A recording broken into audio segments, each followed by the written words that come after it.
நாம் மிகுந்த ஆவலோடு தேவனுடைய வார்த்தையை நாம் கேட்கும்படி நாம் காத்திருக்கிறோம். நம்முடைய இருதயத்தை ஒருமுகப்படுத்தி ஜபசந்தையோடு கூட பிதாவாகிய தேவன் நம்மோடு கூட பேசுகின்ற வார்த்தைகளுக்கு செவி கொடுக்க நம்முடைய இருதயத்தை தகுதிப்படுத்திக் கொள்வோம். இந்த நேரத்திலும் 11ஆம் மாதம் என்கின்ற தலைப்பின் கீழாக இருக்கச்சேரி பகுதியில கர்த்தருடைய ஊழியத்தை அநேக ஆண்டுகளாக சிறப்பாக செய்து புதிய ஏற்பாட்டின் சபையாகிய கிறிஸ்துவின் சபையை எந்த விதத்திலாவது எல்லோரும் அறிய வேண்டும் என்கின்ற விதத்தில கர்த்தருடைய ஊழியத்தை பல விதங்களில மக்களுக்கு அடையாளப்படுத்திக் கொண்டிருக்கின்ற அன்பு சகோதரர் பிரதாப் தத்தன் அவர்கள் நம்மோடு இணைந்திருக்கிறார்கள். இந்த நேரத்திலும் அருமையான சகோதரர் கர்த்தருடைய வார்த்தையை நம்மோடு பகிர்ந்து கொள்ளும்படி மலேசியாவிலே கேள் பகுதியில கூடி வரக்கூடியதான தமிழ் கிறிஸ்துவின் சபையின் சார்பாக அவர்களை அன்போடு அழைக்கின்றேன். கர்த்தருடைய பரிசுநாமத்திற்கு மகிமை உண்டாவதாக. கூடி வந்திருக்கிற உங்கள் யாவருக்கும் வீட்டிருந்த ஆண்டவர் இயேசு கிறிஸ்துவின் வல்லமையான நாமத்தில் வாழ்த்துக்களை தெரிவித்துக் கொள்கிறேன்.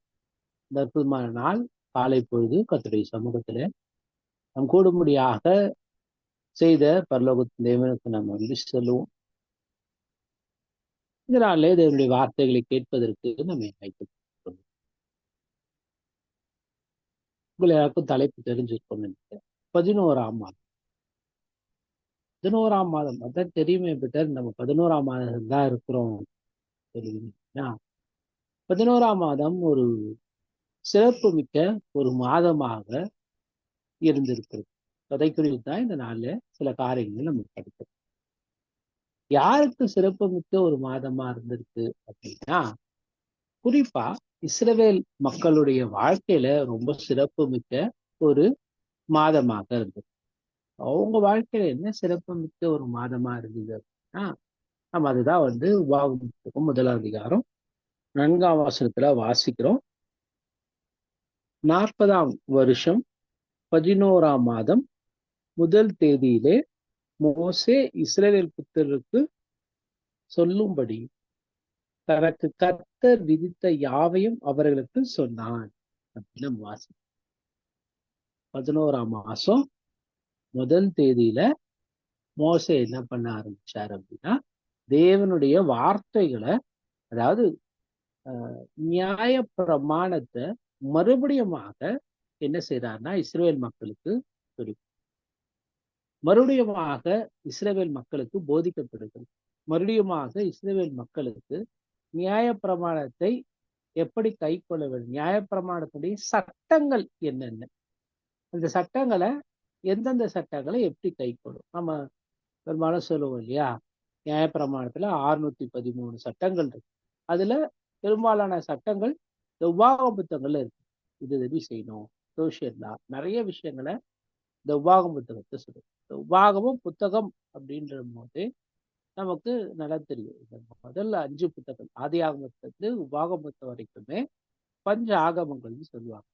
5 ஆகமங்கள்: ஆதி ஆகமம், யாத்திரை ஆகமம், தேவிராகமம், எண்ணாகமம், உபாகமம். ஒவ்வொன்றுத்துக்குமே ஒவ்வொரு பொருள் இருக்கு. துவக்கத்தின் புத்தகம், ஏன்னா ஆதினா துவக்கம், துவக்கத்தின் புத்தகம். யாத்திரை, சோ அவர்கள் பிரயாணம் பண்ணினதான புத்தகம்.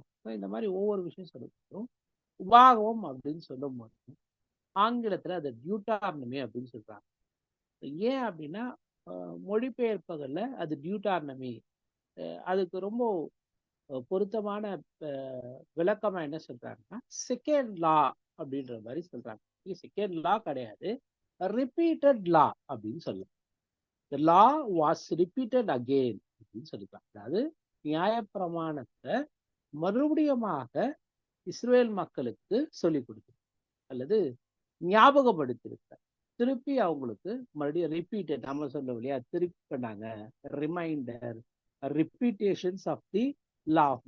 திருப்பி திருப்பி திருப்பி இன்னொரு முறை, ஏற்கனவே ஒரு முறை நமக்கு தெரியும், ஏற்கனவே மோசே 10 கட்டளைகளை யாத்திராகம புத்தகம் 20ஆம் அதிகாரத்துல ஏற்கனவே சொல்லியிருக்கிறேன். இதுதான் தேவன் கொடுத்த 10 கட்டளைகள். அதுக்கப்புறம் எப்படிலாம் இருக்கணும், அதுக்கப்புறம் சட்டங்களை பத்திலாம் மறுபடியும் சொன்னதை நாம யாத்திராகம புத்தகம் முழுமையாகவே வாசிக்கலாம். எப்படி ஆசரிப்பு கூடாரத்தை செய்யணும், எப்படி பெட்டி செய்யணும்ன்ற நிறைய சட்டங்கள் அங்க இருக்கிறத நாம இது மேற்கொண்டு இஸ்ரேல் மக்கள் எப்படிலாம் இருக்கணும்ன்றது முழுக்க முழுக்க ஃபுல்லாவே அவர்களான உபதேசம். நம்ம மற்ற புத்தகங்கள், அதாவது யாத்திராக புத்தகத்துல இருந்து என்னாக புத்தகம் வரைக்கும் வாசிச்சோம்னா, அவங்க டிராவல் பண்ணாங்க, அவங்களுக்கு சாப்பாடு இல்லை, தண்ணி இல்லை, சாப்பாடு இல்லை, தண்ணி இல்லை, தேவனுக்கு முறுமுறுத்தாங்க, இந்த மாதிரி நிறைய விஷயங்கள் அவங்க டிராவல் பண்ணது, நிறைய காரியங்கள் நம்ம படிக்க முடியும். ஆனா இங்க என்ன ஆகுதுன்னா, அவங்க டிராவல்லாம் பண்ணல, ஒரே இடத்துல இருக்காங்க. 11ஆம் மாதம் முதல் தேதியில ஆரம்பிச்சதான இந்த அதாவது மோசே மூலமா சொல்லப்பட்ட ஒரு உபதேசம் ரொம்ப ஒரு குறுகிய காலத்துல சொல்லப்பட்ட ஒரு விஷயம். கிட்டத்தட்ட இப்படி சொல்லலாம், 11ஆம் மாசம் 1ஆம் தேதி ஆரம்பிச்சுதான அவர் சொல்லதான உபதேசம் அவருடைய மோசேனுடைய கடைசி காலம். அதாவது மோசே 120 வயசு ஆகிறாரு, மறிக்க போகிறாரு. உபாகமத்தின் கடைசி சாப்டர்ல நாம படிக்கிறோம், மோசே என்ன பண்ணிருப்பாருன்னா மறித்திருப்பார். அவரு சாகரத்துக்கு கொஞ்ச நாளைக்கு முன்னாடி நம்ம இன்னொரு வேத வசனத்தை நம்ம வாசிக்கும் போது நம்ம விஷயங்கள் எல்லாம் எவ்வளவு நாள் இந்த விஷயங்கள் நடந்தது அப்படின்றது நாம யோசுவா புத்தகத்தை வாசிக்கிறோம். யோசுவா புத்தகம் 4ஆம் அதிகாரம் 19ஆம் வசனத்துல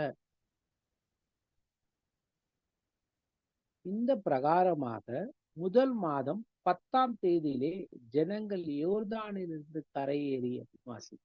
முதல் மாசம் 10ஆம் தேதி, நவம்பர் மாசம் 1ஆம் தேதி நியாயப்பிரமாணத்தை திருப்பி ரிப்பீட் பண்ண ஆரம்பித்தார் மோசே. இஸ்ரேல் மக்கள் மறுபடியும் எங்க போயிட்டாங்க அப்படின்னா, யோர்தானை கடந்து கானான் தேசத்துக்குள்ளாக போறாங்க அப்படின்னா, இப்ப ஜனவரி மாதம் நமக்கு முதல் மாதம்னா ஜனவரி மாதம். ஜனவரி மாதம் என்ன பண்ணிருக்கிறாங்க, ஜனவரி மாதம் 10ஆம் தேதியில அவங்க போயிருக்கிறாங்க. முதல் மாசத்துல 10ஆம் தேதி அப்படின்னா கிட்டத்தட்ட ஒரு 70 நாள். 70 நாளுக்குள்ள பெரும்பாலான விஷயங்கள் சொல்லப்பட்டிருக்கு. இந்த நியாயப்பிரமாணத்தை ரிப்பீட் பண்றது 70 நாளுக்குள்ள எல்லாமே என்ன பண்ணிருக்காரு, சொல்லியிருக்கிறாரு. ஏன்னா மோசேக்கு 120 வயதாவது அவர் எடுக்கப்பட்டார். உபாக புத்தகம் எவைகளை பத்தி பேசணும், ஒரு சுருக்கமா சில விஷயங்களை மட்டும் சொல்லிட்டு மேற்கொண்டு தேவனுடைய வார்த்தைகளை கேட்பதற்கு நம்ம ஆயத்தப்படும். முதல் 4 அதிகாரங்கள் அவங்களுடைய பின்னணியை பத்தி பேசணும். அவங்க எப்படி இந்த இடத்துக்கு மறுபடியும் வந்தாங்க. ஏன்னா இவங்க மடியை சுத்து சேயீர் மலை வழியாக ஓரேபுக்கு 11 நாள் பிரயாண தூரத்தில் உள்ள அப்படின்னு நம்ம வாசிக்கிறோம். ஆல்மோஸ்ட் மறுபடியும் ஓரேபு கிட்ட வந்துட்டாங்க. மறுபடியும் அவர் எங்க இருந்து ஆரம்பிக்கிறாரு மோசே அப்படின்னா, 6ஆம் வசனத்துல யுவாகமம் முதல் அதிகாரம் 6ஆம் வசனம், ஓரேபுல நாம இருந்தோம், அங்க இருந்து என்ன பண்ணாரு தேவன் நம்மள, நீங்க போங்க அப்படின்னு சொன்னாரு. இவங்க போய் பிரயாணம் பண்ணி அங்கதான் ஆரம்பிச்சாங்க. 40 வருஷமா சுத்திக்கிட்டு மறுபடியும் வந்து சேர்ந்திருக்காங்க. சேர்ந்த பிற்பாடு இந்த ஒரு இடைப்பட்ட காலகட்டங்கள்ல என்ன பண்ணிருக்கிறாருன்னா மறுபடியுமாக வேதவசனத்தை, அதனால அவருடைய பின்னணியான விஷயங்களை சொல்லிட்டு வர்றாரு. முதல் 4 அதிகாரங்கள் முதல் 4 அதிகாரத்துல சொல்லிட்டு வர்றாரு. அதுக்கப்புறமா நம்ம 5ஆம் அதிகாரத்துல வந்து 26ஆம் அதிகாரம் வரைக்கும் படிப்போம் அப்படின்னா, மறுபடியும் சட்டத்தை, அதாவது நியாயப்பிரமாணத்துடைய சட்டங்கள் எப்படி நடந்து கொள்ளும் அப்படின்ற ஒரு விஷயத்த சொல்றாரு. உபாகம புத்தகம் 5ஆம் அதிகாரத்தினுடைய முதல் 4 வசனங்களை படிப்போம்னா, தேவன் நம்மோட கூட உடன்படிக்கை இருக்கிறார், இப்போ உயிரோடு இருக்கிற நம்ம கூட உடன்படிக்கை பண்ணியிருக்கிறாருன்னு சொல்லிட்டு, பெரும்பாலும் மக்களுக்கு என்ன தெரியும் அப்படின்னா, நியாயப்பிரமாணம் இந்த 10 கட்டளைகள் உபாகம புத்தகம் யாத்ராகம புத்தகம் 20ஆம் அதிகாரத்துல இடம்பெற்றிருக்கிறதுன்னு தெரியும். ஆனா மோசே மறுபடியும் ரிப்பீட் பண்றாரு இல்லையா, திருப்பி நியாயப்பிரமாணத்தை மறுபடியும் இன்னொரு முறை சொல்றாரு. ரிப்பிட்டேஷன் ஆஃப் த லா அப்படின்னு திருப்பி இன்னொரு முறை சொல்லப்படுது. இப்போ வேதாகமத்துல 2 முறை 10 கட்டளைகள் சொல்லப்படுது. இது உபாக புத்தகத்துல சொல்லப்படுது. உபாக புத்தகத்துல நம்ம 6ஆம் வசனத்திலிருந்து 21ஆம் வசனம் வரைக்கும் மறுபடியும் வாசிக்கிறோம். நியாயப்பிரமாணத்துடைய 10 கட்டளைகள் திருப்பி மோசே சொல்றாரு. சொல்லிட்டு ஃபுல்லாவே மறுபடியும் கட்டளைகள், பலிகள் செலுத்துறது, விசேஷித்த நாட்கள், அவங்க தேசத்துல எப்படி நடந்து கொள்ளணும், ராஜாக்களை எப்படி ஏற்படுத்தணும், இன்னும் நிறைய சட்டங்களை பத்தி கிட்டத்தட்ட 5ஆம் அதிகாரத்துல இருந்து 26ஆம் அதிகாரம் வரைக்கும் நம்ம சொல்லப்படுறதை நம்ம பார்க்கணும்.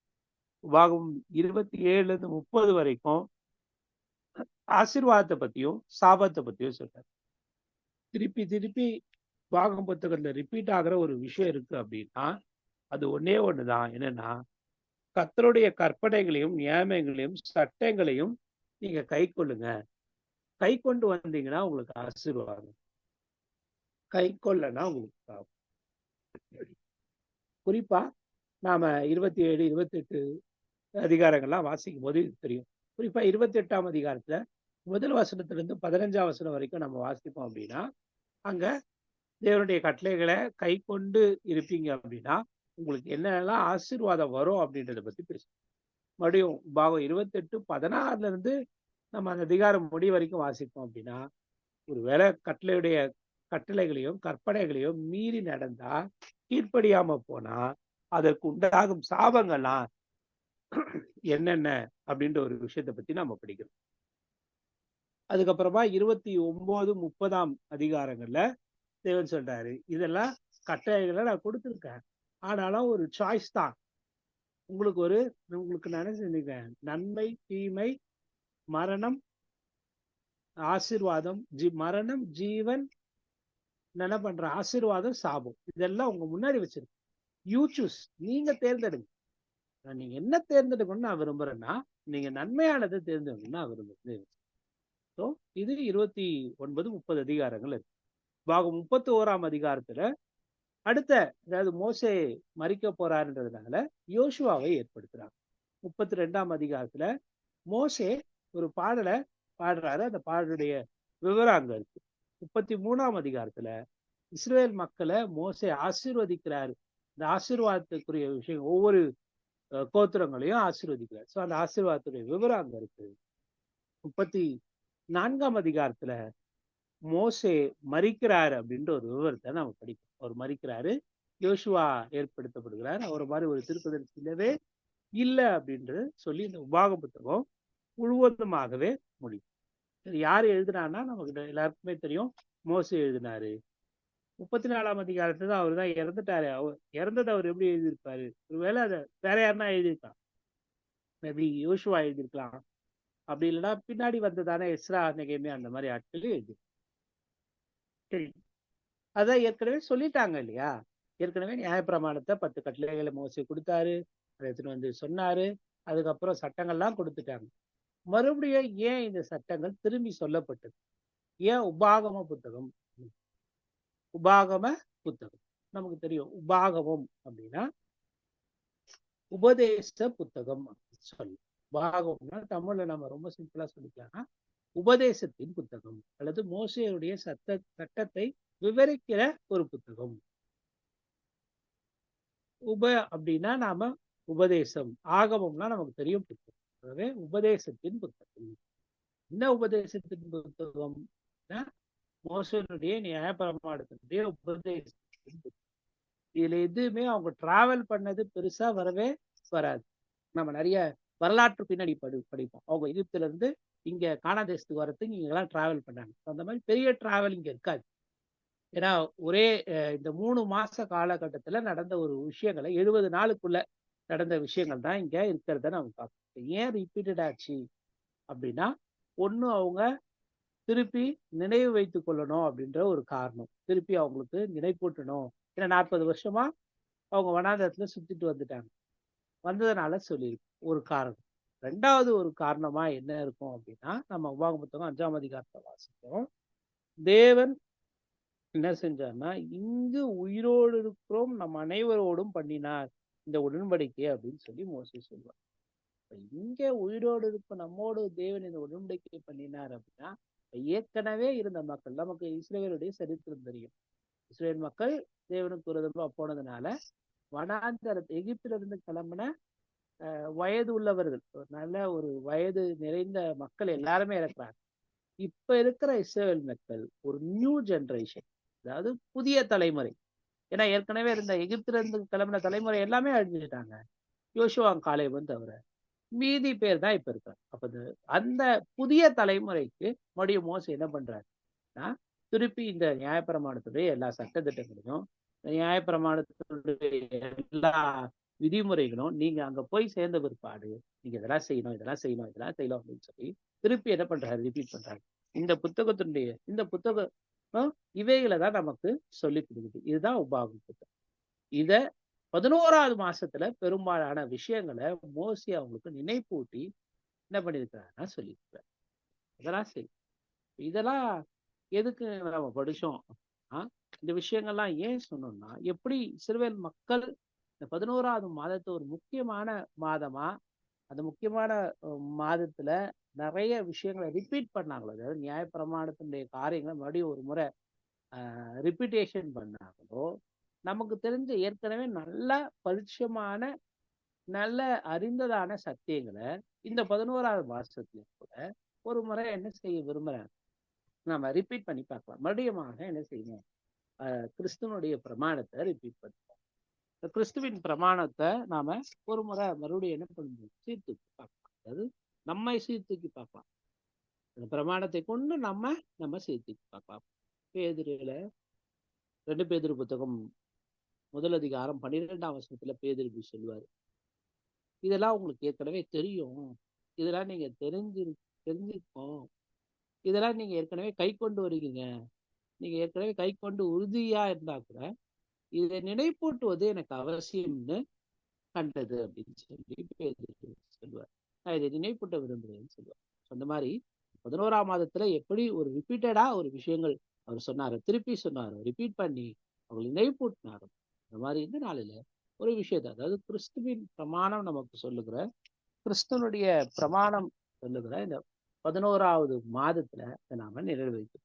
என்ன விஷயங்களை கிறிஸ்துவனுடைய பிரமாணம் சொல்லுவதை நம்ம மறுபடியும் இன்னும் கொஞ்சம் அடிஷ்னலா கொஞ்சம் கவனம் செலுத்தி அதை இன்னும் உற்று பார்க்கணும் அப்படின்னா, வேதாகமத்துல நம்ம இப்படி வாசிக்கிறோம். எபிரேயருக்கு எழுதின நிருபம் 10ஆம் அதிகாரம் 26ஆம் வசனத்துல நம்ம இப்படி வாசிக்கிறோம். 26ஆம் வசனம் நமக்கு சொல்லுது, நமக்கு தெரிஞ்ச நல்ல பரிச்சயமான வேத பகுதி தான். என்ன சொல்லுதுன்னா, சத்தியத்தை அறியும் அறிவை அடைந்த பின்பு நாம் மனப்பூர்வமாய் பாவம் செய்கிறவர்களாய் இருந்தால் பாவத்து நிமித்தம் செலுத்தத்தக்க வேறொரு பலி இனி இராமல் நியாய தீர்ப்பு வரும் என்று பயத்தோடு எதிர்பார்ப்பதிலும் விரோதிகளை பட்சிக்கும் கோபாக்கடியே இருக்கும். இதுதான் நான் திருப்பி இந்த 11வது மாதத்துல நாம மறுபடியும் நினைப்பூட்ட மறுபடியும் ரிப்பீட் பண்ண ஒரு முறை ரிப்பீட் பண்ண என்ன மேல பகுதிகளை சபை கூடி ஒரு தடவை பேசு. 26ஆம் வசனத்துல இப்படி சொல்லுது, சத்தியத்தை அறிகிற அறிவை அடைந்த பின்பு. நம்ம ஏற்கனவே நமக்கு சத்தியங்கள் நல்லாவே ஓரளவுக்கு ரொம்ப நல்லாவே தெரியும். இதுதான் நம்ம செய்யும்.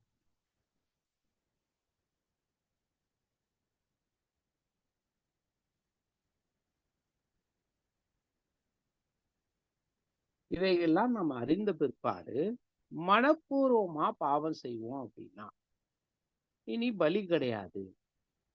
அப்போ கிறிஸ்தவம் அல்லது கிறிஸ்துவனுடைய பிரமாணம் பாவம் இல்லாத ஒரு வாழ்க்கை, அல்லது பாவம் செய்யாத ஒரு வாழ்க்கையை, அல்லது பாவத்திற்கு விலகி இருக்கிற ஒரு வாழ்க்கையை இனி பாவம் செஞ்சதுன்னா, இனி பாவத்துல அதுவும் எப்படி மனப்பூர்வமா பாவம் செய்வோம் அப்படின்னா இனி உனக்கு என்ன கிடையாது, அதுக்கு பாவ மன்னிப்பு பெருசா கிடையாது. ஏன்னா பாவ மன்னிப்பு என்பது உனக்கு கிடைக்க போறது கிடையாது. ஏன்னா அதுக்குன்னு ஒரு பலி செலுத்த போறது கிடையாது. இனி ஒரு பலி அதுக்கு கிடையாது.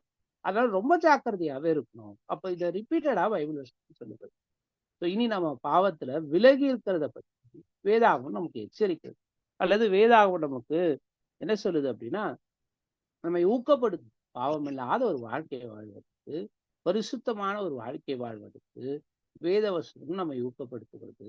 வேதவசனங்கள் நமக்கு கற்றுக் கொடுக்கிறது. நிறைய காரியங்களை திருப்பி திருப்பி சொல்லுது. இனி எதுவுமே நியாய தீர்ப்பு வரும்ன்ற பயத்தோட என்ன பண்ணிட்டு இருங்க, பாவத்துல இருந்து விலகி இருங்க அப்படின்னு சொல்லுது. பாவத்துல நம்ம நிறைய விஷயங்களை பத்தி படிச்சிருக்கோம். பாவம் அப்படின்னா பாவம் தான், அதுல எந்த ஒரு இதுவும் இல்லை. பாவத்துல கருப்பு இல்ல வெள்ளை இல்ல, பாவத்துல சின்னது இல்ல பெருசு இல்ல, இது சின்னதுதான் அது பெருசுதான், அதுல எந்த கலர் காம்பினேஷனும் கிடையாது. பாவம் தான். ஆனா வேதாகமம் பாவத்தினுடைய நிறைய வகைகளை பத்தி பேசும். இந்த வகை வகையா, வித்தியாசமா, தினுசா, டிஃப்ரெண்டா, வெரைட்டியா இந்த மாதிரி பாவங்கள் மக்கள் செய்யறத நம்ம ஏன் நம்முடைய வாழ்க்கையிலும் கூட இந்த மாதிரி ஒரு விஷயங்கள் நம்ம கணக்குல எடுத்துக்காமலே நிறைய விஷயங்களை நாம் என்ன பண்ணிட்டு இருக்கோம், செஞ்சுட்டு இருக்கோம். அது ஓ இதெல்லாம் பாவத்தின் கணக்குல வருதா, இப்படிலாம் கூட நாம செய்யறோமான்னு நமக்கே பல சமயங்கள்ல தெரியாத ஒரு விஷயங்கள், அல்லது நாம அதை பெருசா எடுத்துக்காத ஒரு விஷயங்கள் நிறையவே இருக்கு. ஸோ அந்த மாதிரி ஒரு வகையில பாவத்தினுடைய வகைகள் ஒரு 4 வகைகளை இந்த நாளில் சொல்லி நான் அந்த செய்திங்க நிறைவு செய்வேன். வேதவசனம் நமக்கு இந்த 11வது மாதத்துல நாம இந்த பாவம் இல்லாத ஒரு வாழ்க்கையை வாழ்வதற்கு வேதவசனம் நம்ம எச்சரிக்கை. இதுதான் 11வது மாதத்துல நாம நினைப்பூட்டல். பாவத்துல நிறைய வகைகள் இருக்கு. அந்த வகைகளை 4 விதமான வகைகளை இந்த நாள்ல சொல்லி, இந்த நாள்ல நம்ம இவைகளை தியானித்து, இவைகளை நாம செய்யறோமா, நம்முடைய வாழ்க்கையில இவைகள் இருக்குதா என்பதை நம்ம தூக்கி பார்த்து இந்த செய்தியை நாம் என்னென்ன வகைகள் இருக்கு, வகைகள் இருக்கா அப்படின்னா என்ன வகைகள் இருக்கு? இப்ப நம்ம சில வெரைட்டின்னு சொல்லுவோம் இல்லையா? நம்ம அரிசி எடுத்துட்டா நிறைய வெரைட்டி இருக்கு, ஐஸ்கிரீம் எடுத்துனா நிறைய வெரைட்டி இருக்கு. நமக்கு நமக்கு எல்லாத்துக்குமே என்ன இருக்குது வெரைட்டி, சாக்லேட்டு, வெண்ணிலா, ஐஸ்கிரீமு, இது மாதிரி எல்லாத்துக்குமே. பாவத்தினுடைய வகை, பாவத்துல வகைகளாக்குள்ள இருக்கா அப்படின்னா ஆமா. இப்ப அதுல ஒரு வகை தான் இங்க எபிரேயர் புத்தகம் 11ஆம் அதிகாரம் 26ஆம் வசனம். நம்ம நம்ம திருப்பி அதை படிக்கலாம். சத்தியத்தை அறிகிற அறிவை அடைந்த பின்பு நாம் மனப்பூர்வமாய் பாவம் செய்கிறவர்களா இருப்போம். மனப்பூர்வமாய் பாவம் செய்கிறவர்களாய் இருந்தால், அப்ப இங்க இந்த ஒரு வார்த்தை இடம்பெற்றிருக்கிறத நம்ம படிக்கலாம். மனப்பூர்வமான பாவம். இப்போ இந்த வகைகளை ஒரு ஒரு வகை என்னன்னா, நம்ம நிறைய பாவம் செய்யறோம், அதெல்லாம் சரி, கரெக்ட். ஆனா சில பாவங்களை அல்லது ஒருவேளை நிறைய பாவங்களை இல்லது நிறைய காரியங்களை மனப்பூர்வமாய் செய்வது உண்டு. சில சமயங்களில் நாம சில காரியங்களை கொடுத்தே ஆகும்.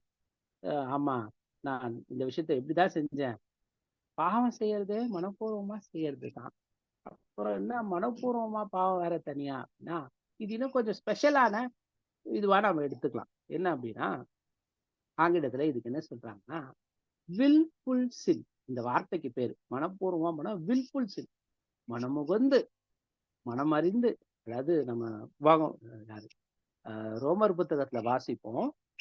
6ஆம் அதிகாரத்துல நம்ம இப்படி வாசிப்போம். ரோமர் புத்தகம் 6ஆம் அதிகாரத்துல நீங்க பாவத்தை இருந்தீங்க, இப்போ சத்தியத்திற்கு நீங்கள் மனப்பூர்வமாய் கீழ்ப்படிந்ததுனாலே அப்படின்னு நம்ம வாசிப்போம்.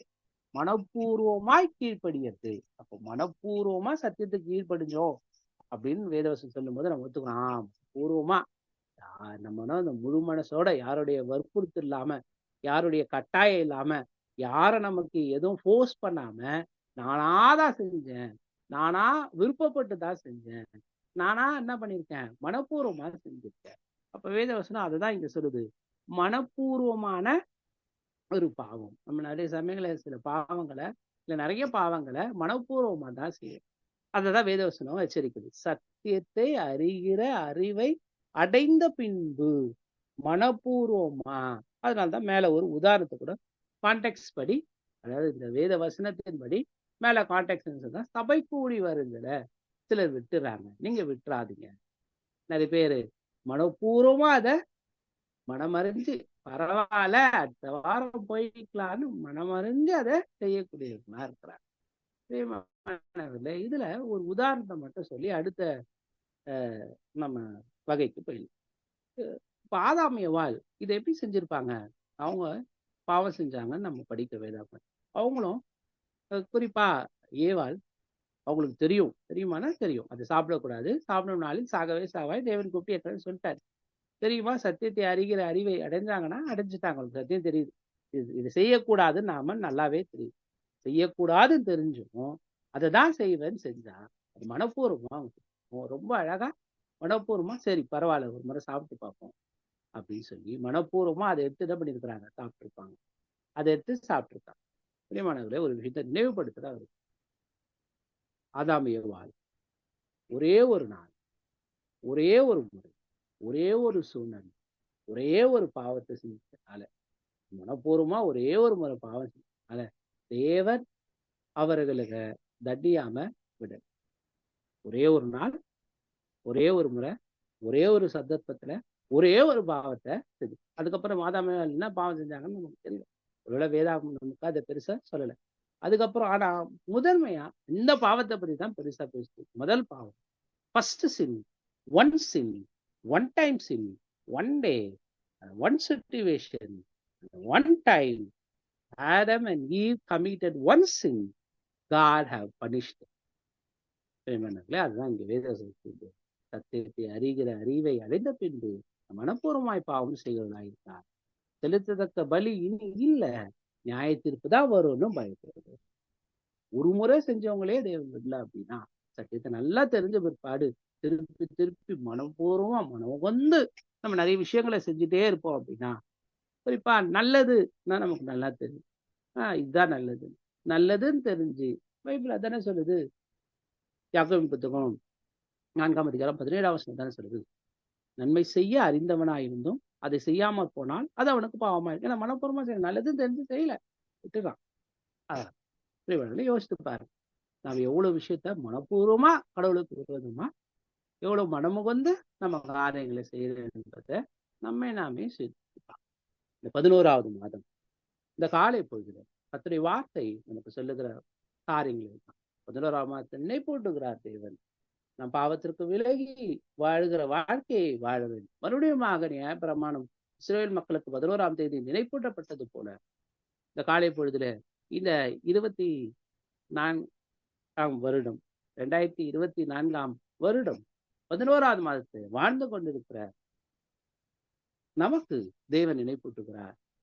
பாவம் மறைவான, அதாவது மனப்பூர்வமான பாவத்திற்கு விலகி. 2வது விஷயத்துக்கு நாம் போயிடலாம் நேரத்தை நிமித்தம். 2வதா வேதவசனம் சொல்லுகிறது, சங்கீத புத்தகம் 19ஆம் சங்கீதம் 13ஆம் வசனத்துல நம்ம இப்படி வாசிக்கும். தாவீது இப்படி சொல்லுவார். என்ன சொல்றாருன்னா, துணிகரமான பாவத்திற்கு உமது அடியேனை விலக்கித்தார். துணிகரமான பாவம் அப்படின்னு சொல்லி அந்த வார்த்தை உங்க கையில பேனா இருக்குன்னா அந்த ஒரு வார்த்தையை கூட்டிட்டு கொள்ளலாம்.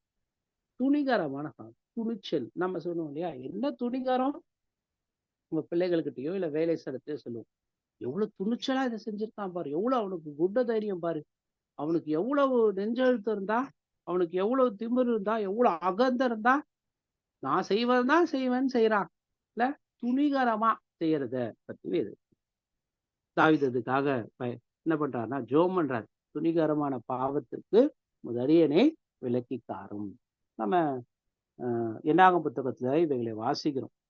ஒரு உதாரணம் சொன்னோம்னா, இஸ்ரவேல் மக்கள் என்ன பண்ணிட்டாங்க, ஆல்மோஸ்ட் கானான் தேசத்துக்கு கிட்ட நெருங்கிட்டாங்க. நெருங்கிட்ட பிற்பாடு வேவுக்காரரை போய் பார்த்துட்டு வந்துட்டாங்க. வந்த பிற்பாடு இஸ்ரவேல் மக்கள் இல்ல நாங்க போல, எங்க சவங்க இந்த வனாந்தரத்துல விழுறதுக்கா தேவன் எங்களை கூப்பிட்டு வந்தாருன்னு தேவனுக்கு ஒருமா அழுதாங்க, புலம்புனாங்க.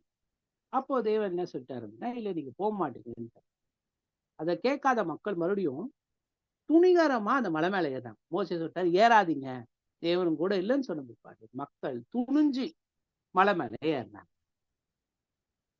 அப்ப அந்த துணிகரத்தை பத்தி விஷயங்கள் புரிஞ்சு. அப்போ துணிஞ்சு பார்த்துக்கலாம், இல்ல இப்பதானே செய்ய போறோம், ஒரு முறை தானே பார்த்துக்கலாம் அப்படின்னு சொல்லி நம்ம நிறைய விஷயங்களை துணிஞ்சு செய்யறோம். துணிவோடு கூட பாவம் செய்யும். பாவம் பாவம் தான், பாவத்துல கருப்பு வெள்ளெல்லாம் கிடையாது. ஆனா சில விஷயங்களை வேதவசனம் வர்ணனை செய்து சொல்லுது, வர்ணிச்சு சொல்லுது.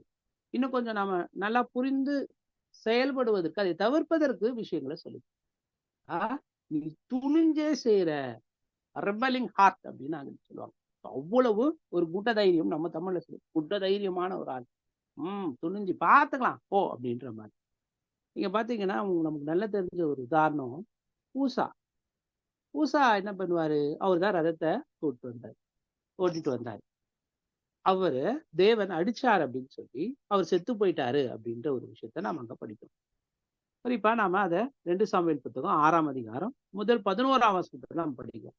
2 சாமுவேல் 6ஆம் அதிகாரம் முதல் 11ஆம். அங்க வேத வசனத்தை இப்படி நம்ம வாசிக்கிறோம். எதுக்காக ஊசாவை தேவன் அடிச்சார் அப்படின்னா, அவன் துணிவின் நிமித்தம் வேத வசனத்துல நம்ம படிப்போம். ஏன்னா நமக்கு நேரம் இல்லாதனால நான் விஷயத்த மட்டும் சொல்றேன். நீங்க அங்க படிக்கும் போது ஊசாவின் துணிவின் நிமித்தம், அவன் கையை நீட்ட துணிஞ்சதுனால, அப்ப அவனுக்கு என்ன இருக்கு அப்படின்னா ஒரு தைரியம் வந்துருக்கு. துணிஞ்சு அவன் கையை நீட்டான், அதனாலதான் தேவன் வந்துச்சு. பிரியமானவர்களே, ஒரே ஒரு நாள், ஒரே ஒரு சந்தர்ப்பம், ஒரே ஒரு ஒரே ஒரு வேலை. அவன் துணிஞ்சு கையை நீட்டான். தொட்டான் அப்படின்ற விஷயம் கூட அங்க பெருசா சொல்லப்படுதான்னு எனக்கு தெரியல. ஆனா அவன் தொடான், அதாவது கையை நீட்டினான் அப்படின்னு வசனம் அங்க நம்ம வாசிக்கும். கையை நீட்டினான் அப்படின்றதுக்கு ஒரே ஒரு நாள், ஒரே ஒரு முறை, ஒரே ஒரு சந்தர்ப்பத்துல, ஒரு நல்ல காரணத்திற்காக துணிஞ்சு அத கை நீட்டினதுக்கு தேவன் தண்டனை கொடுப்பார்னா, நாம எவ்வளவு நாள், எத்தனை நாள், எத்தனை காலங்கள்? அப்போ ஊசாவை நினைச்சுக்கணும், எவ்வளவு துணிவு.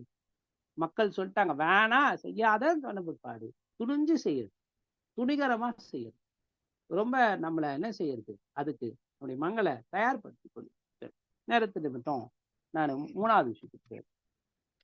3வது வேதவசனம் நமக்கு இப்படி சொல்லுது. எபிரேயர் புத்தகம் 12ஆம் அதிகாரம் முதல் வசனத்துல, நம்மை சுற்றி நெருங்கி நிற்கிற பாவம் அப்படின்னு சொல்லு. நம்மை சுற்றி நெருங்கி நிற்கிற பாவம், பிசைட்டிங் சின் ஆங்கிலம் சொல்லுவோம். நம்மை சுற்றி நெருங்கி நிற்கிற பாவம். மேகம் போன்ற இத்தனை திரளான சாட்சிகள் நம்மை சூழ்ந்து கொடுத்திருக்க பாரமான யாவற்றையும் நம்மை சுற்றி நெருங்கி நிற்கிற பாவத்தையும். அப்போ உங்க கையில பேனா இருக்குன்னா இந்த வார்த்தை, சுற்றி நெருங்கி நிற்கிற பாவம். பாவம்லாம் பாவம் தான், எந்த மாற்று கருத்தும் கிடையாது. பாவம்னா பாவம் தான், பாவம் தான். ஆனா நம்மளை ஈஸியா கேட்ச் பண்ணக்கூடிய பாவம், அதாவது ரொம்ப சுலபமாவே பற்றி. ஒரு பஞ்சு நெருப்பம் பக்கத்துல வச்சா பஞ்சு எவ்வளவு சீக்கிரம் பத்திக்கும், உங்களுக்கு தெரியுது இல்லையா? எவ்வளவு சீக்கிரம் பத்திக்குமோ அவ்வளவு சீக்கிரமா நம்மளை பாவம் செய்ய வச்சிடும். அப்புறம் பக்கத்திலே இருக்கிற, நம்மை சுத்தி கொண்டே இருக்கிற, ரொம்ப சீக்கிரம் நம்மளை தொடர்பு கொள்ளக்கூடிய பாவம் பிசைட்டிங் அப்படின்னு ஆரம்பிச்சிடும். சரி, இந்த கான்டெக்ட் படி இங்க எதை பத்தி பேசுது, பாவம்னா எதுன்னு சொல்லுது அப்படின்னா, இப்போ 11ஆம் அதிகாரத்துல நம்ம வாசிச்சுட்டு வருவோம். அப்படிங்கும்போது, மேகம் போன்ற இத்தனை திரளான சாட்சிகள் நம்ம சூழ்ந்து கொண்டு இருக்க, இவ்வளவு விஷயங்கள் நம்மளை சூழ்ந்து இருக்கு இல்லையா அப்படின்னா, அவ்விசுவாசத்தை பத்தி தான் பேசுது. அப்போ அவ்விசுவாசமா நாம இல்லையா, இருந்திருக்கிறோமா, நமக்கு அவ்விசுவாசம் வருதா, நம்முடைய வாழ்க்கையில அவ்விசுவாசம் அப்பப்ப எட்டி எட்டி பார்க்குதா, இருக்கா? நம்ம நிறைய விஷயங்கள் இருக்கு. நம்ம ரொம்ப சுலபமாவே செய்யக்கூடிய பாவங்கள் எல்லாமே என்னதான், சுற்றி நெருங்கி நிற்கிற பாவம், ரொம்ப சுலபமாவே செய்யக்கூடிய பாவம். உதாரணத்துக்கு, நம்ம ரொம்ப சுலபமா போய் சொல்லிடுவோம். நம்ம ரொம்ப சுலபமா அதிக கோபத்தை நம்ம வெளிப்படுத்துவோம். நம்ம சிலருக்குலாம் சாதாரணமாவே கெட்ட வார்த்தை வரும், அப்படியே அசால்ட்டாவே வரும் அவங்களுக்கு. அது மாதிரி உடனே டக்கு டக்கு டக்குன்னு அவங்க என்ன பண்ணுவாங்க, அது பாவம், அது பாவம் நம்ம ரிலைஸ் பண்றதுக்கு கூட கேப் இல்லாம அதை பாட்டு நம்ம சொல்லிட்டு செஞ்சுட்டு போயிட்டே இருப்போம். இதெல்லாம் நம்ம சுத்தி நெருங்கி நிற்கிற பாவம். எப்படி நம்முடைய நம்முடைய ஆடை நம்ம சுத்திட்டே இருக்கு, நம்ம கிட்டயே இருக்கு. ரொம்ப ஈஸியா அதுக்கும் நம்முடைய உடலுக்கும் நம்முடைய ஆடைக்கும் அதிகமான ஒரு ஒரு கேப் கிடையாது. அது நம்ம பக்கத்தை சுத்தி அப்படியே இருக்கு. நம்ம ஆடை ரொம்ப பக்கத்துலயே இருக்கு. எப்போ வேணா என்ன பண்ணணும், இந்த மாதிரி நம்ம எப்போ வேணா ரொம்ப ரொம்ப சுலபமாக நாம டக்கு டக்கு டக்குன்னு அதை செஞ்சுட்டு போயிட்டே இருப்போம். ஆனா அது பாவம், நம்ம பாவம் செஞ்சுட்டோம் ரிலைஸ் பண்றதுக்கான நேரமே இருக்காது. உதாரணத்துக்கு நமக்கு நன்கு தெரிந்த மோசே வாழ்க்கையை நம்ம எடுத்துப்போம் அப்படின்னா, அவரு ரொம்ப பொறுமையாளு தான், ரொம்ப பொறுமைசாலி தான். ஆனா பொறுமைசாலியே பொறுமை என்ன பண்ணிட்டாரு, இழந்துட்டாரு. அது அவரு ரொம்ப ஈஸியா என்ன பண்ணிடுச்சு, அட்டாக் பண்ணிடுச்சு. அவரு இம்பேஷன்ட் ஆயிட்டார். பயங்கரமான ஒரு கோவப்பட்டு பேசுறதுக்கு பதிலா என்ன பண்ணிட்டாரு, அடிச்சுட்டாரு. நம்ம வாசிக்கிறோம் என்னாக புத்தகம் 20ஆம் அதிகாரம் 7ஆம் வசனத்துக்கு 13ஆம் வசனம் வரைக்கும் நாம இதை வாசிக்கிறோம். ஸோ அங்க அவர் என்ன பண்ணாரு அப்படின்னா, நமக்கு தெரியும், அவர் பேசுறதுக்கு பதிலாக அடிச்சுட்டு. ஏன் அந்த பொறுமை அவருக்கு அப்போ எவ்வளோ நாள் பொறுமையா இருந்தது, அன்னைக்கு அவரு பொறுமையா இல்லை. அவ்வளவு நாள் தேவனை மகிமைப்படுத்தி வந்தது. அவ்வளவு நாள் நீங்க நம்ம இந்த என்ன புத்தகத்துல வாசிங்கன்னா தெரியும், நீங்க இஸ்ரவேல் கண்களுக்கு முன்பதாக நீங்கள் என்னை விசுவாசிக்கவில்லை, நீங்க என்னுடைய கிரியைகளை விசுவாசிக்கவில்லை, நீங்க என்னை பரிசுத்தப்படுத்தல, அதனாலதான் தேவனை அங்க பனிஷ் பண்றாருன்ற மாதிரி வேதவசனத்துல நம்ம வாசிக்கலாம். ஏன் பனிஷ் பண்ணோம், நீங்க என்ன இஸ்ரவேல் கண்களுக்கு முன்னாடி நீங்க என்ன நம்பல அப்படின்னு. அந்த அவிசுவாசம் ரொம்ப சுலபமா வந்துடுச்சு. ரொம்ப சுலபமாவே அவ்வளவு நாள் கர்த்தருடைய காரியங்களை செய்து ஊழியத்தை செய்து எல்லாம் பண்ணி எல்லாமே மக்களை வழிநடத்தக்கூடிய மோசேவே பிரியமானவர்களே, மோசேயுடைய வாழ்க்கையில ஒருவேளை அதுக்கு முன்னாடி சில தவறுகள் பாவங்கள் செஞ்சிருக்காங்க. ஆனா பாவம் வேதம் கணக்கா சொல்லல.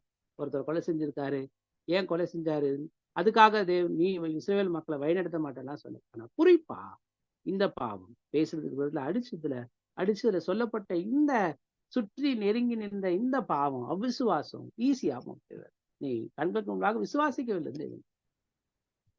ஒரே ஒரு நாள், ஒரே ஒரு சந்தர்ப்பம், ஒரே ஒரு முறை பாவம் செஞ்ச மோசேவையே தேவன் கானான் தேசத்துல விடல அப்படின்னா, பல நாள், பல முறை, பல சந்தர்ப்பங்கள்ல நம்ம சுற்றி இருக்கிற பாவத்தை அசால்ட்டா செஞ்சுட்டு, ரொம்ப சுலபமா செஞ்சுட்டு, ரொம்ப நமக்கு வாய்க்கு வந்தது அல்லது ரொம்ப அழகா நம்ம வாட்டில செஞ்சுட்டு போயிட்டே இருந்துட்டு இருப்போம்னா, நம்மளோட தேவன் பரலோகத்துல அனுமதிப்பாருன்னு நினைக்கிறீங்களா? யோசிச்சு பாரு பிரியமானவர்களே. 11ஆம் மாதம் இஸ்ரேல் மக்களுக்கு எப்படி நினைப்பூட்டப்பட்டதோ அப்படி போல தேவன் இந்த நாளை நமக்கு நினைப்பூட்டுகிறார். நம்ம சுற்றி நெருங்கி நம்மள எந்த பாவத்தை நான் டக்குன்னு செஞ்சிருவேன், டக்குன்னு செய்வேன், ரொம்ப சுலபமா நான் செஞ்சிட மாட்டேன். ஆனா அதுக்கு பெருசாவே தோணா. நேரத்தை நிமித்தம் நான் அடுத்த காரியங்களுக்கு போறேன். அடுத்த விஷயம், 4வது விஷயத்தை நம்ம சொல்லி நிறைவு செய்வோம். சங்கீதம் 19ஆம் சங்கீதம் 12ஆம் வசனம் சொல்லுகிறது. அங்கேயும் தாவீது சொல்றாரு, மறைவான குற்றங்களுக்கு உமது அடியேனை விலக்கி காரும். கையில பேனா அந்த வார்த்தை அடிக்கிறது. மறைவான குற்றம், ஆங்கிலத்துல என்ன சொல்றாங்கன்னா சீக்ரெட் சின் அப்படிங்கிறாங்க. நம்ம தமிழ்ல வேற வார்த்தை கூட சொல்லலாம், அந்தரங்க பாவம். பாவம்லாம் பாவம் தான், அதுல எந்த வித்தியாசமும் கிடையாது, அதுக்கு எந்த வேறுபாடும் கிடையாது, சின்னது பெருசு கிடையாது, கருப்பு வெள்ளை கிடையாது, பாவம் பாவம் தான். ஆனா அந்தரங்க பாவம் அப்படின்னு சொல்லி, அந்தரங்கம் அல்லது மறைவான பாவம். தாவீது ஒரு சின்ன விருப்பம் வைக்கிறார், மறைவான குற்றத்துக்கு உமது அடியேனை விலக்கி காரும். மறைவான குற்றத்துக்கு விலக்கி காருங்க. மறைவான குற்றம், சீக்ரெட்ஸ் தான் நமக்கு தெரியும், சீக்ரெட்டா செய்யக்கூடிய ஒரு விஷயம், யாருக்கும் தெரியாம செய்யறது. சில சமயங்கள்ல இந்த பாவத்தை நம்ம இப்படி கூட சொல்லிக்கலாம், என்னன்னா நமக்கே கூட தெரியாம நம்ம சில விஷயங்கள் என்ன பண்ணிடுவோம், அதாவது நமக்கு தெரியல அப்படின்னா, ஓ நான் இதை செஞ்சிருக்க கூடாது, நம்ம யோசிப்போம் இல்லையா, நான் இதை இப்படி செஞ்சிருக்க கூடாது, நான் இப்படி பேசியிருக்க கூடாது, நான் இப்படி பண்ணியிருக்க கூடாதுன்னு பின்னாடி ரிலைஸ் பண்ணும். நமக்கு தெரியல, அதை பண்ணும்போது நமக்கு தெரியல, ஆனா பண்ணதுக்கு அப்புறமா ரிலைஸ் பண்ணுவோம், ஓ வாட் ஐ டிட், இல்லையா, ஐ டன் டெரபிள் மிஸ்டேக் அப்படின்னு நம்ம சில சமயங்களை சொல்லிப்போம் இல்லையா. அதுதான் அப்போ மறைவா தெரியாம இல்லையா, சில சமயங்கள் நமக்கு தெரியாது செய்யலாமா வேணாமா, பட் இருந்தாலும் செஞ்சிருவோம் மறைவான. அடுத்ததா நம்ம மறைவான அப்படின்னா யாருக்கும் தெரியாம செய்யறது. பெரும்பாலான சீக்ரெட்ஸின் எல்லாமே எங்க செய்யப்படுது அப்படின்னா, அது நம்முடைய இருதயத்துல செய்யப்படுது. இந்த சீக்ரெட்ஸின் யாருக்கும் தெரியாது. நம்ம ஏதாவது ஒரு பாவம் செய்யறோம், வெளியில செய்யறோம் அப்படின்னா, உடலுக்கு வெளியில செய்யறோம்னா எல்லாரும் பார்ப்பாங்க, இல்ல ஏதாவது ஒரு வகையில யாருக்காவது தெரிய வாய்ப்பு. நம்ம இருதயத்துல செய்யறோம் பாத்தீங்களா பாவம், அப்போ இது ஒரு வகை வேதாசம் நமக்கு வர்ணிக்குது. நம்ம இருதயத்துல பாவம் செய்யறோமா அப்படின்னா, ஆமா வச்சுக்கிறோம். நம்ம நிறைய கேடான சிந்தைகளை நம்முடைய மனசுல கொண்டு வரோம். அப்போ மத்தேயு புத்தகத்துல வாசிக்கிறோம், இயேசு கிறிஸ்து நம்முடைய இருதயத்திலிருந்து எல்லாம் வரும், என்னெல்லாம் பாவங்கள்லாம் அது கீழே இருக்கு அப்படின்றது. சரி, நேரத்து நிமித்தம் அதுக்கு நம்ம ஒரு உதாரணத்தை நம்ம பார்க்கலாம். உதாரணத்துல நம்ம படிக்கும்போது குறிப்பா யோசுவா புத்தகம் 7ஆம் அதிகாரத்துல ஆகான் அப்படின்ற ஒருத்தர் இருக்கார். அங்க எரிகோவை தாண்டி இஸ்ரேல் மக்கள் அங்க போகும்போது சொல்லியிருப்பாங்க, எரிகோ பட்டணம் இடிஞ்சு விடும், அதுல இருந்து எந்த பொருளும் எடுக்காதுங்க, அது சாபத்துக்கான பொருள் இது எடுக்காது. ஆனா ஆகான் என்ன பண்ணுவார் அப்படின்னா, யோசுவா புத்தகம் 7ஆம் அதிகாரம் 10ஆம் வசனத்திலிருந்து 26ஆம் வசனம் வரைக்கும் வாசிப்போம்னா, அதுல குறிப்பா நம்ம 20ஆம் வசனத்தை 26ஆம் வசனத்தை வாசிப்போம்னா, அதுல ஆகான் சொல்லுவார், கண்டுபிடிச்சிருவாங்க ஆகான. அதை நீங்க வாசிச்சு பார்த்தீங்கன்னா ரொம்ப சுவாரஸ்யமா இருக்கும். ஒரு சிஐடி கண்டுபிடிக்கிற மாதிரி, அல்லது அதை ரொம்ப சுவாரஸ்யமாவே தேவன் சொல்லியிருப்பாரு. இஸ்ரேல் மக்களை கொண்டு வா, அதுக்கப்புறம் கோத்திரம் கொண்டு வா, கோத்திரத்துல குடும்பம் கொண்டு வா, குடும்பத்துல இந்த குடும்பம், அந்த குடும்பத்துல இந்த நபர் அப்படின்னு சொல்லி ரொம்ப அழகா அதை கொண்டு வந்துட்டாங்க. இல்ல ஆகா, என்னப்பா தம்பி செஞ்ச அப்படின்னு சொல்லி யோசுவா அவரை கூப்பிட்டு கேட்கும்போது அவர் சொல்றாரு, ஆமா நானு ஒரு கொள்ளையில நேர்த்தியான ஒரு பாபிலோன் சால்வையும் நான் வெள்ளிக்காசையும் பார்த்து அதை கண்டு இச்சித்து எடுத்துக்கொண்டேன், யாருக்கும் தெரியாதுன்னு நினைச்சேன். சீக்கிரட்டா செஞ்சார், யாருக்கும் தெரியாது அப்படின்னு சொல்லி செஞ்சார். அவரு அப்படியே தூக்கிட்டு போயிட்டு கல்லெறிஞ்சே கொண்டார். பிரியமானவர்களே, ஒரே ஒரு நாள், ஒரே ஒரு சந்தர்ப்பத்துல, ஒரே முறை இச்சித்து, ஒரே முறை யாருக்கும் தெரியாம செஞ்ச பாவத்தினால ஆகான் இறப்பார் அப்படின்னா, பல முறை நம்முடைய இருதயத்துல பலவிதமான எண்ணங்கள், பலவிதமான யோசனைகள், பலவிதமான கெட்ட எண்ணங்கள், பலவிதமான இருதயத்தினுடைய பாவங்கள், இருதயத்துல செய்யக்கூடிய, யாருக்கும் தெரியாம செய்யக்கூடிய நிறைய பாவங்களை நம்ம ரிப்பீட்டடா செஞ்சுட்டார். இந்த 11வது மாதம் காலை பொழுதுல 4 விதமான பாவங்களை நாம படிச்சோம். ஒண்ணு, இதை நாம செய்யறோமா, நமக்குள்ள இருக்கா, இதை நம்ம அவாய்ட் பண்ணிக்கணுமான்றதை யோசிப்பார். ஒண்ணு, வில்ஃபுல் சின், மனப்பூர்வமான நம்ம பாவம். ஆமா, நிறைய சந்தர்ப்பங்களை செய்யறோம். துணிகரமா செய்யறோமா, ஆமா, நிறைய சந்தர்ப்பங்களை செய்யும். நம்ம பாவம் ரொம்ப சுற்றி நெருங்கி நிற்கிற பாவம், ஈஸியா நம்ம செய்யக்கூடிய பாவங்கள் இருக்கானா, ஆமா, அதெல்லாம் சகஜங்க, அதெல்லாம் அந்த மாதிரி விஷயங்கள் இருக்கானா இருக்கு. சீக்கிரட்டா செய்யறோமா, நம்ம இருதயத்திலிருந்து செய்யறோமா, இல்ல நம்ம யாருக்கும் தெரியாம செய்யறோமா அப்படின்னா, ஆமா, அதெல்லாமே இருக்கு. இது எல்லாமே நமக்கு இருக்கதான் செய்யுது. இது இருந்து இது இல்லை அப்படின்ற ஒரு விஷயம் இல்லவே பிரியமானவர்கள. இந்த நவம்பர் மாதம் 11ஆம் தேதி காலை பொழுது இஸ்ரேல் மக்களுக்கு எப்படி இந்த நவம்பர் மாதத்துல மோசே உபாகம் புத்தகத்தை, அதாவது மோசனுடைய பிரமாணத்தை நினைப்பூட்டினார். கிறிஸ்துவின் பிரமாணம் இதுதான்.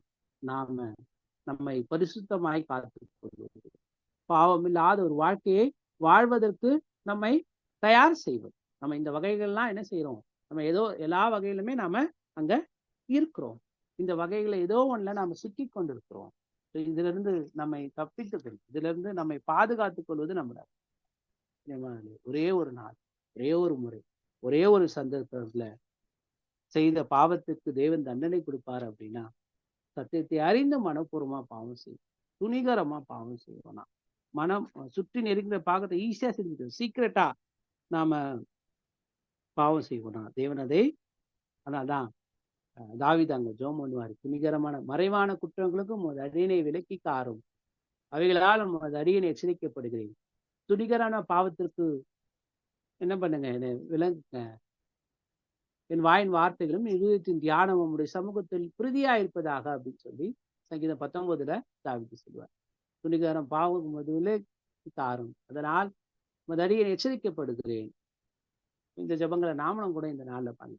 இந்த மறைவான குற்றத்துக்கு எனக்கு தெரியாம நான் துணிகரமா, நான் ரொம்ப ரிப்பலிங்கா இல்லையா, நான் சத்தியத்தை மனப்பூர்வமா இல்லையா, சுத்தி நெருங்கி நிற்கிற பாவத்தை அல்லது ரொம்ப சீக்கிரட்டா செய்யக்கூடிய பாவங்களுக்கு என்ன நினைக்கும். எபிரேயர் புத்தகம் 3ஆம் அதிகாரம் 12-14 வசனத்தை வாசித்து இந்த செய்தியை நான் நிறைவு செய்கிறேன். எபிரேயர் 3ஆம் அதிகாரம் 12ஆம் வசனத்திலிருந்து 14ஆம் வசனம்.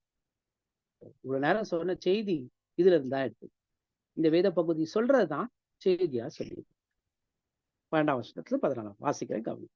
சகோதரரே, ஜீவனுள்ள தேவனை விட்டு விலகுவதற்கு ஏதுவான அவ்விசுவாசம் உள்ள பொல்லாத இருதயம் உங்களில் ஒருவருக்குள்ளும் இராதபடிக்கு நீங்கள் எச்சரிக்கையாயிருங்கள். உங்களில் ஒருவனாகிலும் பாவத்தின் வஞ்சனையினாலே கடினப்பட்டு போகாதபடிக்கு இன்று எண்ணப்படும் அளவும் நாள்தோறும் ஒருவருக்கொருவர் புத்தி சொல்லுங்கள். இன்று எண்ணப்படும் அளவும் பாவத்தின் வஞ்சனைனால நிறைய சமயம் நம்முடைய இருதயம் கடினப்பட்டு, இதெல்லாம் தப்பு இல்லப்பா, இதெல்லாம் ஒண்ணும் இல்லப்பா, அதெல்லாம் பெருசா ஒன்றும் எடுத்துக்க வேண்டாம், சீரியஸா எடுத்துக்க வேண்டாம்னு நம்ம நிறைய சம்பவங்கள்ல போய்ப்போம். நாம் ஆரம்பத்திலே கொண்ட நம்பிக்கையை முடிவு வருந்து உறுதியாய் பற்றி கொண்டிருப்போமாக கிறிஸ்துவிடத்தில் பங்குள்ளவர்களாய், கிறிஸ்துவத்துல பங்குள்ளவர்களா இருப்போம். தேவன் நம்ம ஒவ்வொருவரையும் ஆசீர்வதிப்பாராக. பொறுமையாய் கவனித்ததான எல்லோரையும் தேவன் ஆசீர்வதிப்பாராக. இந்த காரியங்களை சிந்தித்து பார்த்து 11ஆம் மாதம் இந்த காலையிலே சிந்தித்து பார்த்து தேவ சித்தத்தை நிறைவேற்றுவோம், கிறிஸ்துவின் பிரமாணத்தை நிறைவேற்றும் என்று சொல்லி செய்தியை இங்கு நான் நிறைவு செய்கிறேன். வாய்ப்பு கொடுத்த அனைவருக்கும் தேவனுக்கும் நன்றி. கர்த்தர் ஆசீர்வதித்து கொடுத்த இந்த நல்ல நாளிலும் கூட இந்த 11ஆவது மாதத்திலே கர்த்தர் தம்முடைய வார்த்தையின் மூலமாக நமக்கு நினைப்பூட்டி இருக்கிறார். இந்த உலகத்திலே நாம் தேவபக்தியுள்ள ஒரு வாழ்க்கை வாழ்முடி முற்படுகின்ற வேளையில உலகத்தால் கரைபடாதபடிக்கு நம்மை பாதுகாத்துக் கொள்ள வேண்டியது அவசியம். பாவங்கள் என்ன செஞ்சா பாவம் அப்படின்னு பார்த்திருக்கோம்.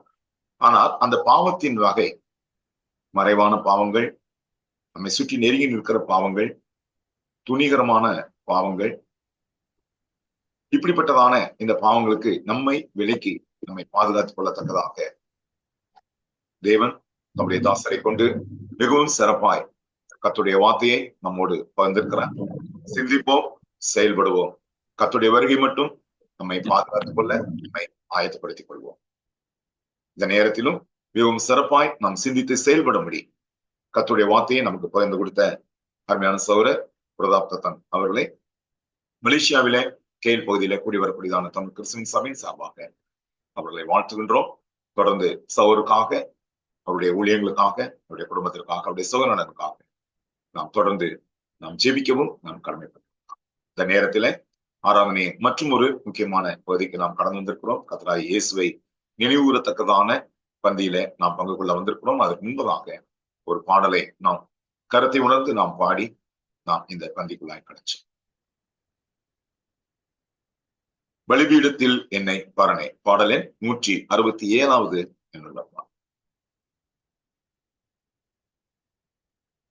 பலிபீடத்தில் என்னை பரணே, படைக்கிறேனே இந்த வேலை, அடியேனை திரு சித்தம் போல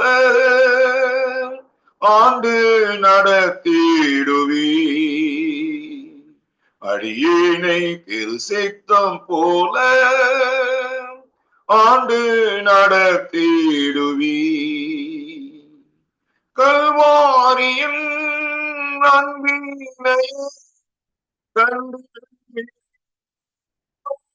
வந்தே, கல்வாரியின் அன்பினை கண்டு விலை தோடி வந்தே, கழுவும் உம் திருரத்த தாளி கரைநீக இருதயத்தை, கழுவும் உம் திருரத்த தாளி கரைநீக இருதயத்தை,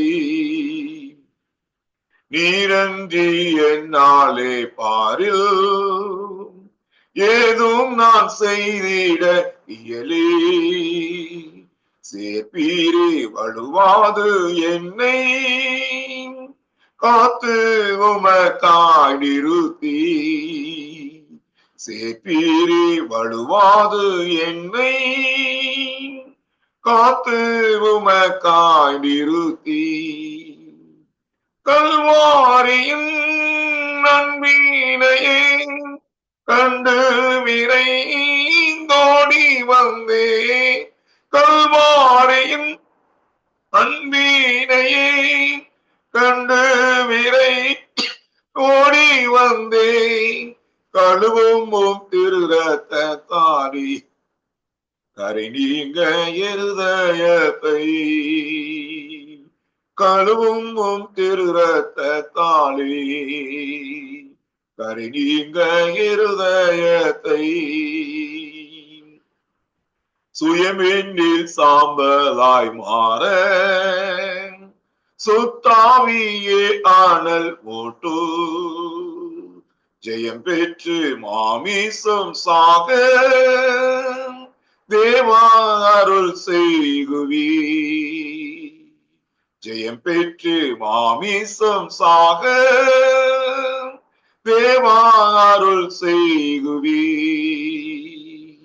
கல்வாரியின் அன்பினையே கண்டு விரைந்தோடி வந்தே, கல்வாரியின் அன்பினையே கண்டு விரைந்தோடி வந்தே, கழுவும் உம் திருரத்த தாளி கரைநீங்க இருதயத்தை, கழுவும் உம் திருரத்த தாளி கரைநீங்க இருதயத்தை, இந்த நேரத்திலும் இந்த கர்த்தருடைய பந்தியை நமக்கு பொறுப்பேற்று வழிநடத்த முடியாது நம்முடைய அன்பு சகோதரர் அலிசிஸ் அவர்கள் ஆயுதத்தோடு இருக்கிறார்கள். அதுல அப்பத்திற்காக ஜெபிக்கும்படியாக அருமையான சௌர வி.எஃப். சர்லோ அவர்களும், ராஜரசத்திற்காக அருமையான சௌர் ஆட்ரியல் அவர்களும், காணிக்கைக்காக அருமையான சௌர் ஹென்றி ஜோஸ்வா அவர்களும் ஜெபித்து உதவி செய்யும்படியாய் அன்போடு கேட்டுக்கொள்கிறேன். இந்த நேரத்தை அருமையான சௌர் அவர்கள் பொறுப்பேற்றுக் கொள்ளும்படியாய்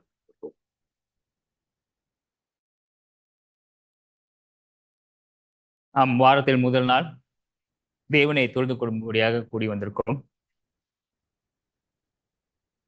தேவனை தொழுது கொள்ளும்படியாக கூடி வந்த நம்மளுக்கு தொழுகையில 5 காரியம் கொடுக்கப்பட்டிருக்கு. வசனம் பிரகாரம் 5 காரியம் செய்ய வேணும்னு. அதுல ஒண்ணு வந்துட்டு கர்த்தர் பந்தி அனுசரிக்க வேணும்னு. இயேசு கிறிஸ்து அவரோட ஊழிய காலத்தில் அவர் கடைசி சிலுவைக்கு அறையப்படாது முன்னுக்கு அவர் அப்போஸ்தலர்கள் கூடி அவரு கர்த்தர் பந்தியை எப்படி அனுசரிக்க வேணும்னு அவர் கற்றுக் கொடுத்தார்.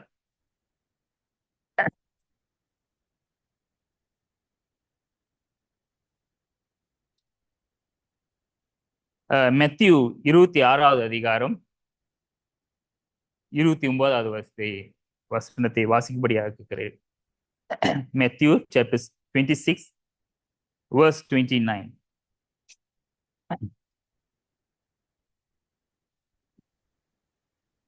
இது முதல் இந்த திராட்சை பழ ரசத்தை நவமானதாய் உங்களோட கூட என் பிதாவின் ராஜ்யத்திலே நான் பானம் பண்ணும் நாள் வரைக்கும் இதை பானம் பண்ணுவதில்லை என்று உங்களுக்கு சொல்லுகிறேன் என்றார். இங்க இயேசு கிறிஸ்து இதை சொல்லும் போது பிதாவின் ராஜ்யம் இன்னும் பூமியில எஸ்டாப்ளிஷ் ஆகல, இன்னும் வரல. அப்ப அவர் தெரியும் அவர் வந்து மரணத்துக்கு போறாருன்னு. இதுக்கு பிறகு வந்துட்டு தேவ ராஜ்யம் வந்துரும்னு அவருக்கு தெரியும். அதனால சொல்றாரு, இதுதான் கடைசி, நான் இதுக்கு மேல நான் இந்த அப்பத்தையும் திராட்சையத்தையும் எடுக்க மாட்டேன், இதுக்கு பிறகு தேவ ராஜ்யம் வந்துருன்னு தான் வருவேன் சொல்லியிருக்காரு. இது அவரோட ஐக்கியத்தை குறிக்குது. சபை கிபி 33ல எஸ்டாப்ளிஷ் ஆகுது, உருவாகுது. பெந்தகோஸ் அன்னைக்கு ஒன்று கூடி 3000 பேர் ஒன்று கூடி அங்க என்ன செய்யறாங்க, சபையானது உருவாகுது. அங்க இயேசு கிறிஸ்து அப்பதான் தேவ ராஜ்யமும் எஸ்டாப்ளிஷ் ஆகுது. அங்க இயேசு கிறிஸ்து தேவ ராஜ்யத்துல ராஜாவா நியமித்து அந்த சபைக்கு தலைவராக நியமித்தார். அந்த நேரத்துல அவங்க திருப்பி என்ன செஞ்சாங்க, கர்த்தர் பந்தியை அனுசரித்தாங்க, அப்ப பிட்டாங்கள் நம்ம வசனத்தில் கேட்கிறோம், பார்க்கிறோம். இது ஒரு ஒப்பந்தம், கவனன் ஒரு ஒப்பந்தம், எக்ரிமெண்ட் சொல்லலாம். மத்தேயு 26வது அதிகாரம் முதல்ல அதிகாரம் வசனம் வந்து 26ல இருந்து 28 வரை வாசிக்கும்படியாக கேட்டுக்கொள்றேன். அவர்கள் போஜனம் பண்ணுகையில் இயேசு அப்பத்தை எடுத்து ஆசீர்வதித்து அதை பிட்டு சீசர்களுக்கு கொடுத்து, நீங்கள் வாங்கி புசியுங்கள், இது என்னுடைய சரீரமாய் இருக்கிறது என்றார். பின்பு பாத்திரத்தையும் எடுத்து ஸ்தோத்திரம் பண்ணி அவர்களுக்கு கொடுத்து, நீங்கள் எல்லாரும் இதிலே பானம் பண்ணுங்கள், இது பாவ மன்னிப்பு உண்டாகும்படி அநேகருக்காக சிந்தப்படுகிற புது உடன்படிக்கைக்குரிய என்னுடைய இரத்தமாய் இருக்கிறது. இது முதல் இந்த திராட்சைப்பழ ரசத்தை நவமானதாய் உங்களோடு கூட என் பிதாவின் ராஜ்யத்திலே நான் பானம் பண்ணும் நாள் வரைக்கும் இதை பானம் பண்ணுவதில்லை என்று உங்களுக்கு சொல்லுகிறேன் என்றார். போதுமான இயேசு கிறிஸ்து இது புது உடன்படிக்கை என்னுடைய ரத்தம் சொல்றாரு. இந்த ஒப்பந்தம், அதில் இந்த அவரோட ரத்தம் சம்பந்தப்பட்ட இந்த ஒப்பந்தத்தை மரணம் இருக்கும். இது இன்னைக்கு எத்தனை பேர் இந்த ஒப்பந்தத்தை கடைபிடிக்கிறோம், எத்தனை பேர் இந்த ஒப்பந்தத்தை தவறுகிறோம் என்று பார்க்கணும். எப்ப இந்த ஒப்பந்தம் ஆரம்பிக்குதுன்னா, எப்ப இயேசு கிறிஸ்துவை தேவ குமாரன்னு நம்ம வாயினால் அறிக்கையிட்டு ஞானஸ்தானம் பெற்று சபையில சேர்க்கப்படுறோமோ அப்பயே என்ன செய்யறோம், இந்த ஒப்பந்தத்துல நம்ம அக்ரிமெண்ட்ல இருக்கோம். எப்படி ஒரு சோல்ஜர், ஒரு ராணுவர் வீரர் வந்துட்டு ஒரு ஆர்மியில போய் சேரும் போது ஒரு ஒப்பந்தம் கொடுப்பாங்க. Second Timothy chapter 2 verse 4. கண்டிப்பாக சேவகம் பண்ணுகிற எவனும் தன்னை சேவகம் எழுதி கொண்டவனுக்கு ஏற்றவனாய் இருக்கும்படி பிழைப்புக்கு அடுத்த அலுவல்களில் சிக்கிக் கொள்ள மாட்டான். இங்க ஒரு ஆர்மி சோல்ஜர் வந்து ஆர்மியில சேரும் பொழுது அவங்களுக்கு எக்ரிமெண்ட் கொடுப்பாங்க, அவருக்கு ஒப்பந்தம் கொடுப்பாங்க. எவ்வளவு நாள் அவர் வந்துட்டு அந்த அந்த ஆர்மியில இருக்க வேணும், வேலை செய்ய வேணும், அவர் கொடுத்த வேலையை அவர் செய்ய வேணும் கணக்கா. அவருக்கு அவரோட மேல அதிகாரி வந்து சொல்றத அவருக்கு கீழ்பணிந்து நடக்க வேணும். அதை விட்டுட்டு அவர் வேற ஏதாச்சும் செஞ்சாரா அது அவரு என்ன செய்வாரு, தண்டனைக்கு ஆளாகுவாரு. அதான் அந்த எக்ரிமெண்ட். அதே மாதிரி தான் நம்மளுக்கும் ஒரு எக்ரிமெண்ட் கொடுக்கப்பட்டிருக்கு. இயேசு கிறிஸ்துவ ரத்தத்தினாலே நம்மளுக்கு அந்த எக்ரிமெண்ட் கொடுக்கப்பட்டிருக்கு. இன்னைக்கு எத்தனை பேர் இதை தவற விடுறோம்? ஒரு வருஷத்துல எடுத்துக்கிட்டா எத்தனை வாட்டி மிஸ் பண்றோம் இந்த கர்த்தர் பந்தியை, இல்ல இந்த ஆராதனையை எத்தனை பேர் மிஸ் பண்றோம்? சிந்திக்கக்கூடியவரா இருக்க வேணும் நம்ம இந்த நேரத்துல. இந்த ஒப்பந்தம் எவ்வளவு நாள், எப்ப ஆரம்பிச்சது, நம்ம எப்ப பேப்டிசம் எடுத்தோமோ அப்பயே ஆரம்பிச்சு இப்ப எவ்வளவு நாள் அந்த ஒப்பந்தம் இருக்குன்னு பார்த்தோமா? 1 Corinthians chapter 11 verse 26 வாசிங்க. எந்த மனுஷனும் அந்த அப்பத்தை இந்த பாத்திரத்தில் பானம் பண்ணும் போதெல்லாம் கர்த்தர் வரும் அளவும் அவருடைய மரணத்தை தெரிவிக்கிறீர்கள். இப்படி போதும். அப்ப எப்ப வரைக்கும்? இயேசு கிறிஸ்து இரண்டாவது வருகை வரைக்கும் இந்த ஒப்பந்தத்துல நம்ம இருக்கோம். ஒரு கால் நம்மளோட மரணம் அதுக்கு முன்னுக்கு இருந்தோமா, அந்த நம்மளோட மரணம் வரைக்கும் இந்த ஒப்பந்தத்துல இருக்கும். ஸோ நல்லா நம்ம சிந்திக்க வேணும். எப்ப ஆரம்பிச்சிச்சு பேப்டிசம் எடுத்துடனே இந்த ஒப்பந்தத்துல வந்துட்டோம், நம்மளோட மரணம் வரைக்கும், இல்லைன்னா இயேசு கிறிஸ்து வருகை வரைக்கும் இந்த ஒப்பந்தத்துல இருக்கும். அப்ப நம்ம கீழ்ப்படிந்து தவறாம, வாரம் முழுதும் தவறாம இந்த ஒப்பந்தத்துல வந்து கலந்து இயேசு கிறிஸ்து மரணத்தை நினைவு கூறும்படியாக கூடி வருவோம். இந்த வேலையை நம்ம சிந்திச்சு கர்த்தர் பந்தியை அனுசரிப்புமாக. வைக்கப்பட்ட அப்பத்துக்காக பிரதர் ஷாலோ ஜெயம்படியாக கேட்டுக்கொள்றேன். ஜெபம் செய்வோம். எங்களை மிகவும் அதிகமாக நேசித்து வழி நடத்துகிற நல்ல பிதாவே, எங்கள் மீட்பர் இயேசு கிறிஸ்துவ நாமத்தில் நன்றியோடு புஸ்தகத்திற்கு மேம்படுத்துகிறோம். இந்த மகிழ்ச்சியான வாரத்தின் முதல் நாளிலே நம்முடைய நேசமான இயேசு கிறிஸ்துவனுடைய மரணத்தை நாங்கள் நினைவு கூற முடியாது என்று சமூகத்தில் வந்திருப்பதை அறிந்திருக்கு. தேவருக்கு எங்களுக்காக நீர் அவரை